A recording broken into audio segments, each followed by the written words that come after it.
Faleminderit zëna kryetare, nderuar. Këshilli Bashkiak i Tiranës miratoi projekt buxhetin për vitin 2026, në mungesë të kryebashkiakut Veliaj për të cilin SPAK nuk dha leje për të marrë pjesë. Kryetaria e komanduar Anuela Ristani bëri një bilanc të investimeve të bashkisë për vitin që lan pas. Ndërsa sa i përket buxhetit të vitit 2026, ajo theksoi se të ardhurat totale parashikohen në 39.2 miliard lekë, ndërsa shpenzimet planifikohen të balancuara me këto të ardhura.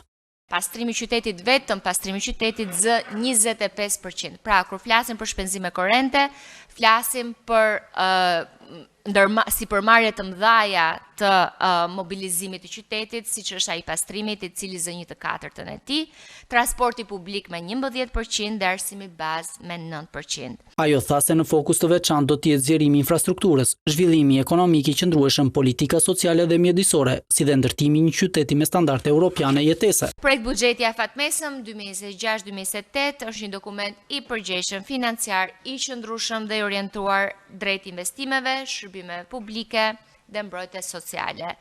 Garanton vazhdimsinë dhe transformimin e Tiranës. Më shumë buxhet është parashikuar dhe për pastrimin e qytetit, ku parashikohet një rritje prej 5% krahasuar me vitin e kaluar, ndërsa prioritet mbeten sipas Ristanit edhe ndërtimi i objekteve arsimore, ku për vitin 2026 parashikohen mbi 5.38 miliard lekë, duke përfshirë ndërtimin e kopsheve, çerdheve dhe shkollave të reja, si dhe pilotimin e programit të ushqimit në shkollë për 12.000 nxënës.